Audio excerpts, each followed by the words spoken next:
Radhe Radhe guys. तो guys आज हम बात करने वाले हैं विलयन की सांद्रता की, यानी कि हम आगे बात करने वाले हैं। लास्ट क्लास में हमने जो इंट्रोडक्टिव पार्ट था, यानी कि जो विलयन जो चैप्टर था, उसमें जो भी बेसिक जो नॉलेज हमें प्राप्त करनी थी वो हमने कर ली है। अब हम बात करने वाले हैं सांद्रता की। ठीक है, तो फिलहाल मैं हेडिंग लगा रहा हूं। हेडिंग है सांद्रता। ठीक है, इंग्लिश में कहते हैं कंसंट्रेशन। ठीक है, CONCENTRATI, कंसंट्रेशन। ठीक है, तो इसकी हम बात करने वाले हैं। अच्छा, पहली बात तो सांद्रता होती क्या है, हमें इसे डिफाइन करना होगा। तो सबसे पहले मैं सांद्रता की डेफिनेशन लिख देता हूं। ठीक है, तो किसी किसी आशा करता हूं आपको दिख रहा होगा। किसी विलियन में किसी विलियन में विलय तथा विलायक किसी विलयन में विलय तथा विलायक की विलायक की जो मात्रा उपस्थित होती है, मात्रा उपस्थित होती है होती है उसे उसे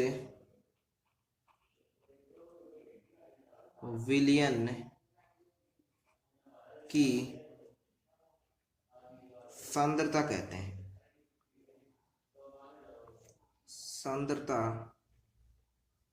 कहते हैं।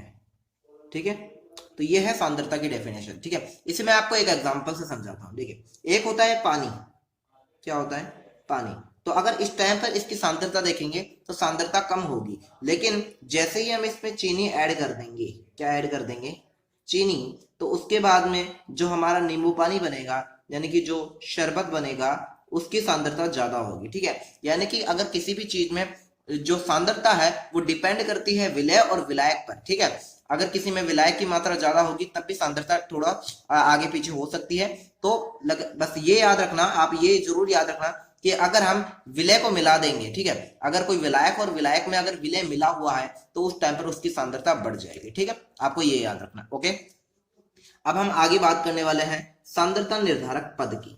ठीक है, मेन ये है, आपको सांद्रता की डेफिनेशन कोई नहीं पूछेगा। अब हम बात करने वाले हैं सांद्रता निर्धारक पद। ठीक है, सांद्रता निर्धारक पद। ठीक है, जिनसे हम सांद्रता को ज्ञात करेंगे। तो आज की क्लास में हम पूरे सांद्रता निर्धारक पद देख लेंगे, और उसके बाद में हम नेक्स्ट क्लास में इनके कुछ न्यूमेरिकल्स देखेंगे कि उन पे कैसे न्यूमेरिकल्स बन सकते हैं। तो वो हम नेक्स्ट क्लास में चर्चा करेंगे। अभी फिलहाल हम सांद्रता निर्धारक जो पद है उनके फॉर्मूलाज देखेंगे। ठीक है, तो अभी फिलहाल हम बात करने वाले हैं फॉर्मूलाज की। ठीक है, चलो भाई बात करते हैं। तो पहला फॉर्मूला है द्रव्यमान द्रव्यमान प्रतिशत। ठीक है, वेट एंड वेट प्रतिशत। ठीक है, तो है, इसे हम द्रव्यमान प्रतिशत भी कहते हैं। द्रव्यमान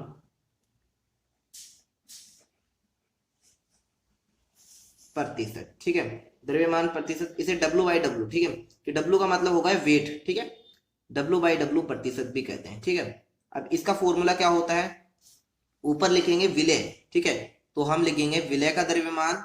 ठीक है, विलय का द्रव्यमान, विलय, आशा करता हूं आपको दिख रहा होगा, विलय का द्रव्यमान,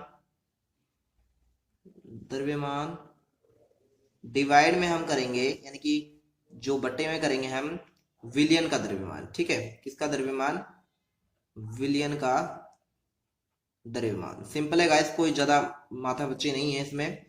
और जब प्रतिशत है तो हम मल्टीप्लाई में 100 कर देंगे, अब आंसर हमारा प्रतिशत में आ जाएगा। तो द्रव्यमान प्रतिशत निकालने का ये फॉर्मूला होता है कि विलय का द्रव्यमान ऊपर और विलयन का द्रव्यमान नीचे, और मल्टीप्लाई कर देंगे 100 से। ठीक है, अब अगले वाला होगा आयतन आयतन प्रतिशत। ठीक है, या फिर आयतन प्रतिशत इसे भी कहते हैं। तो आयतन प्रतिशत। ठीक है, तो आयतन प्रतिशत को हम लिखते हैं V/V से। ठीक है, V/V। ठीक है, V का मतलब होगा वॉल्यूम। ठीक है, चलिए आगे बात करते हैं। इसमें हम लिख देंगे सेम टू सेम, बस द्रव्यमान की जगह आयतन आ जाएगा। तो विलय का आयतन, विलय का आयतन बटे विलयन का आयतन क्या होगा, विलयन का आयतन, ठीक है, और मल्टीप्लाई हम कर देंगे 100 से। आगे यही फॉर्मूला आगे चलते रहेंगे। अब हम बात करने वाले हैं द्रव्यमान आयतन प्रतिशत की। किसकी? द्रव्यमान आयतन प्रतिशत, द्रव्यमान आयतन प्रतिशत, इसे हम लिखते हैं W/V से, ठीक है। इसका भी एकदम सिंपल फॉर्मूला है, ठीक है। सॉरी, यहाँ पे इक्वल का साइन लिख लेना आप, यहाँ पे गलती से मैंने एरो लगा दिया, इक्वल आएगा, ठीक है। ये छोटी छोटी गलतियां ध्यान रखें कि इक्वल आएगा, ठीक है। अब यहाँ पे हम लिखेंगे विलय का द्रव्यमान, ऊपर आ गए विलय का द्रव्यमान, विलय का द्रव्यमान, द्रव्यमान बटे, गाइस आज की क्लास में हम ओनली फॉर्मूले देख रहे हैं, इसके बाद में हम इन पे कैसे न्यूमेरिकल्स बन सकते हैं, इन फॉर्मूलों को कैसे यूज करना है वो भी मैं आपको बताऊंगा। बस आज की क्लास में आप ये ध्यान दें कि कैसे मैं इनको लिख रहा हूं, ठीक है, इनके फॉर्मूले बनेंगे कैसे, ठीक है। और विलयन का आयतन मल्टीप्लाई बाय 100, ठीक है। आशा करता हूं आपको समझ में आ रहा होगा। पहला है द्रव्यमान प्रतिशत, विलय का द्रव्यमान बटे विलयन का द्रव्यमान मल्टीप्लाई 100, ठीक है, मल्टीप्लाई 100। विलय इसमें आयतन प्रतिशत में विलय का आयतन और बटे में आ जाएगा विलयन का आयतन, मल्टीप्लाई करेंगे 100 से। यही काम विलयन का इस द्रव्यमान आयतन प्रतिशत हम करेंगे विलय का द्रव्यमान बटे विलयन का आयतन, मल्टीप्लाई कर देंगे 100 से, ठीक है। ये हो गया। अब हम आगे बात करने वाले हैं पार्ट्स पर मिलियन की, ठीक है, पार्ट्स पर मिलियन, ठीक है।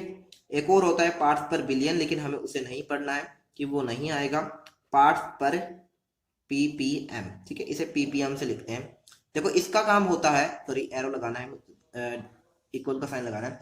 इसका काम होता है जब हम बहुत बड़ी मतलब अगर कोई बहुत बड़ा अमाउंट है उसके अंदर से किसी छोटे अमाउंट को हमें निकालना हो, तो उस सेंस में हम इसकी बात करते हैं। एग्जाम्पल, यदि आपको बात करनी हो कि पूरे समुद्र में से आपने 1 लोटा पानी निकाला है, तो आप उस 1 लोटे पानी की सांद्रता कितनी होगी, उसके लिए ये पीपीएम मापा जाता है, ठीक है। पीपीएम का मतलब होता है, ठीक है, यहां पर भी वही आएगा, विलय विलय के भागों की संख्या, के भागों की संख्या बटे विलियन के भागों की संख्या, विलियन के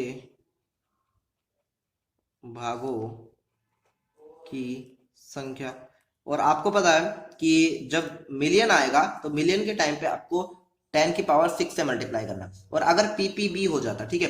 एक और होता है पार्ट्स पर बिलियन, क्या होता है, यहां पर बस बिलियन आ जाएगा, ठीक है, क्या आ जाएगा, बिलियन, ठीक है, सेम टू सेम होगा। इसके अंदर भी कुछ नहीं होगा, ये सारे एज इट इज रहेंगे, बिल्कुल एज इट इज, ठीक है, और डिवाइड में भी बिल्कुल एज इट इज ही रहेंगे, कोई दिक्कत नहीं होने वाली। बस मल्टीप्लाई आपको 10⁹ से करना होगा, बस इतना याद रखना, ठीक है। आशा करता हूं आपको समझ में आ गया होगा कि मैं क्या कहना चाहता हूँ, ठीक है। मतलब सब कुछ सेम रहेगा, बस यहाँ पे 10⁹ आ जाएगा, यहाँ पे 10⁶ रहेगा, ठीक है। आगे हम बात करने वाले हैं, मैं देख लेता हूं, आगे है मोल अंश, ठीक है। तो मोल अंश की हम बात करने वाले हैं, चलो मोल अंश, मोल अंश, देखो इसके काफी सारे नाम हैं, इसे मोल अंश भी कहते हैं और इसे मोल भिन्न भी कहते हैं, ठीक है, मोल भिन्न भी कहते हैं, और इसे मोल प्रभाज भी कहते हैं, ठीक है, मोल प्रभाज। तो आप कंफ्यूज मत होना, अगर कोई भी आ जाए तो आंसर एक ही है, एक ही आंसर होगा, ठीक है। इसमें हम करने हैं विलय के मोलों की संख्या, विलय के मोलों की संख्या, विलय के मोलों की संख्या, ठीक है, डिवाइड करना है, ठीक है, विलियन के मोलों की संख्या, विलियन के मोलों की संख्या, ठीक है। और इसे हम एक्स से भी लिखते हैं, और कई लोग इसे अपनी जो किताब में दे रखा है इसे काई से भी लिखते हैं, ठीक है, ठीक है। अब एग्जाम्पल आपको समझाता हूं, इसे थोड़ा सा ध्यान से समझ लीजिए। मान लीजिए कि आपको यहाँ पर कोई बिकर है, ठीक है, और उसके अंदर कोई ए सब्सटेंस है और कोई बी सब्सटेंस है, ठीक है, यानी कि दो ऑब्जेक्ट हैं। अब आपको ए का मोल प्रभाज निकालना है या फिर ए का मोल भिन्न निकालना है, ठीक है, तो हम लिखेंगे ए, ठीक है, मैंने यहाँ पे काई से लिखता हूँ कि मुझे आदत काई से है, तो आप एक्स से भी लिखना चाहे तो लिख सकते हैं। अब क्या करना है, आपको ए के मोल लिखने हैं, विलय के मोल, तो आपको ए देखना होगा, सबसे पहले ए के मोल लिखेंगे अपन, और डिवाइड बाई विलियन के मोलों की संख्या, तो विलियन में तो दोनों होंगे, तो इस टाइम पर हम करेंगे N A plus N B. अच्छा, एन का मतलब क्या है, एन का मतलब है ए के मोलों की संख्या, एन का मतलब है मोलों की संख्या, ठीक है। अब ऐसा ही काम अगर हमें करना हो एक्स से काई बी, हमें बी का मोल प्रभाव निकालना है, तो बी का मोल प्रभाव हम कैसे निकालेंगे, एन बी कर देंगे, ठीक है, यानी कि बी के मोलों की संख्या बटे में हम कर देंगे N A plus N B, यानी कि कुल मोलों की संख्या, ठीक है। और एक बात आप जरूर याद रखना कि पूरे विलियन में अगर दो अवयव हैं और दोनों के मोल प्रभाव हम निकालेंगे तो इनका टोटल योग 1 के बराबर होगा। ये इंपॉर्टेंट फॉर्मूला है, ठीक है, मतलब ये एकदम इंपॉर्टेंट फॉर्मूला है, तो इसको आप जरूर याद रखें, ये बहुत ज्यादा इंपॉर्टेंट है, इसको आप मत भूलें, ठीक है। तो आशा करता हूं आपको समझ में आ चुका होगा कि मैंने क्या बताया। फिलहाल आपने नोट कर लिया होगा, एक बार नोट कर लीजिए। पहले हमने द्रव्यमान प्रतिशत की बात की, विलय का द्रव्यमान बटे विलयन का द्रव्यमान, फिर आयतन प्रतिशत की बात की, विलय का आयतन बटे विलयन का आयतन, फिर आयतन द्रव्यमान आयतन प्रतिशत की बात की, विलय का द्रव्यमान बटे विलयन का आयतन, मल्टीप्लाई हमें 100 से करना ही है, मल्टीप्लाई 100 से करना ही है, ठीक है। पार्ट्स पर मिलियन की बात की, यहाँ पे विलय के भागों की संख्या और विलियन के भागों की संख्या याद करना, याद रखना ये कब काम आएगा, जब बहुत बड़े अमाउंट से हमें किसी छोटे अमाउंट की जो कंसंट्रेशन मापनी हो, तब हमें ये काम आएगा। तो अगर पार्ट्स पर मिलियन होगा तो 10 की पावर 6 से मल्टीप्लाई करेंगे, और पार्ट्स पर बिलियन होगा तो 10 की पावर 9 से मल्टीप्लाई करेंगे, बस ये याद रखना है। मोल अंश, मोल भिन्न या मोल प्रभाज कुछ भी आए आपको इसी तरह से निकालना है। इसमें क्या होगा, विलय के मोलों की संख्या यानी जिसके हमें निकालने हैं, और विलयन के मोलों की संख्या, ठीक है। जब हम न्यूमेरिकल करेंगे तो आपको और अच्छे से समझ में आएगा। फिलहाल आप ये समझ के चलिए ये कोई मतलब ये कोई बिक्कर है, और इस बिक्कर के अंदर कोई दो सब्सटेंस है, और दोनों सब्सटेंस में हमें ए का मोल प्रभाव निकालना है, ठीक है, ए का मोल प्रभाव निकालना है, ठीक है। तो मोल प्रभाव निकालने के लिए हम क्या कर लेंगे, ए के मोलों की संख्या बटे विलयन के कुल मोलों की संख्या, अगर बी का निकालना है तो बी के मोलों की संख्या बटे विलयन में कुल मोलों की संख्या। और याद रखना ए का मोल प्रभाज और बी का मोल प्रभाज दोनों का योग हमेशा एक ही होगा, दोनों का अगर दोनों का हम जोड़ेंगे तो आंसर एक ही आएगा, तो ये याद रखना, ठीक है। और यहां से दो तरह से फॉर्मूले बन जाएंगे, काई ए का बनेगा 1 माइनस काई बी, ये फॉर्मूले इंपॉर्टेंट है, काम आएंगे, और काई बी का बनेगा 1 माइनस काई ए, ठीक है। इसे काई से लिखते हैं गाइस, इसे एक्स से भी लिखते हैं, और ये जो साइन है जिसमें ये ऐसे ऐसे है, इसको हम काई लिखते हैं, ठीक है, इस साइन को हम काई पढ़ते हैं, काई, ठीक है, क्या पढ़ते हैं, काई। तो ये आप याद रखना। आशा करता हूं आपको समझ में आ चुका होगा। नेक्स्ट क्लास में हम मोलरता और मोललता इनको भी देखेंगे, उसके बाद में हम न्यूमेरिकल की बात करेंगे। तो ओके गाइस, थैंक यू। आपने नोट नहीं किया तो एक बार नोट जरूर कर लें आप, ठीक है, एक बार नोट जरूर कर लें, स्क्रीनशॉट जरूर ले लें। Okay guys, thank you, good bye.